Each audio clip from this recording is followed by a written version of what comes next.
مسیح میں کیسے بڑھتے ہیں؟ ہم مسیح میں کیسے بڑھتے ہیں؟ کون سا فارمولا ہے آپ کے پاس کہ آپ مسیح میں بڑھ سکتے ہیں؟ یاد رکھیں، ترقی خود بخود نہیں ہوتی. ہوتا ہے جی ایسا؟ ترقی خود بخود نہیں ہوتی. اس کے لیے اسٹرگل کرنی پڑتی ہے، اس کے لیے کوشش کرنی پڑتی ہے، اس کے لیے کام کرنا پڑتا ہے، اس کے لیے چلنا پڑتا ہے، اس کے لیے قدم اٹھانا پڑتا ہے. جب ہم قدم اٹھائیں گے، جب ہم چلیں گے، جب ہم بڑھیں گے تو ہماری روحانی طور پر کیا ہوگی؟ ترقی ہوگی. اور خدا ہمیں ترقی میں، روحانی طور پر ترقی میں دیکھنا چاہتا ہے. خدا کے کلام کے ذریعے ہماری روحانی ترقی ہوتی ہے. جب ہم خدا کے کلام کی روشنی میں چلتے ہیں تو ہماری کیا ہوتی ہے؟ روحانی ترقی ہوتی ہے. خدا کا کلام ہماری روحانی غذا ہے. خدا کا کلام ہماری روحانی غذا ہے، خوراک ہے. اس کے بغیر ہم نہیں بڑھ سکتے. اور کوئی بھی فارمولا نہیں ہے کہ ہم مسیح کی محبت میں، مسیحی ترقی میں ہم بڑھ سکیں یا ہم مسیح میں گروتھ کر سکیں. اس کے لیے لازم ہے کہ ہمیں اپنے آپ کو خدا کے کلام کے مطابق ڈھالنا پڑے.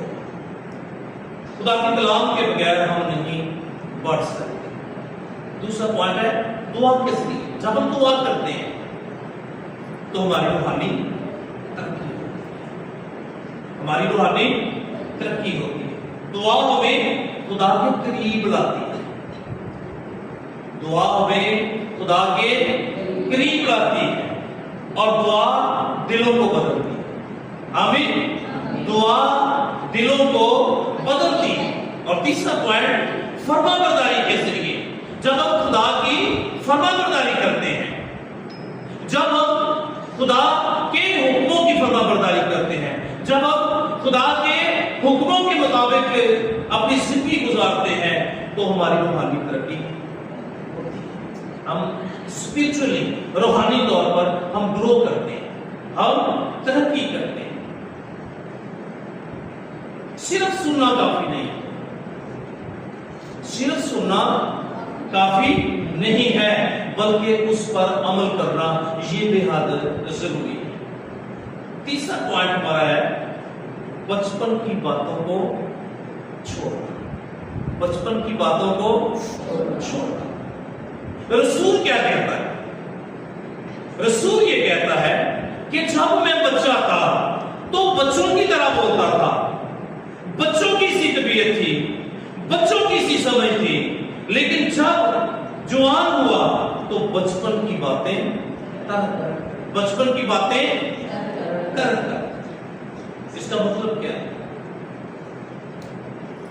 جب میں جوان ہوا تو میں نے بچپن کی باتوں کو چھوڑ دیا. یہ رسول کہتا ہے، یہ پالوس رسول کی سٹیٹمنٹ ہے کہ میں نے جب جوان ہو گیا تو پھر میں نے اپنا بچپن، اپنے بچپن کی عادتوں کو، اپنے بچپن کی باتوں کو کیا کر دیا؟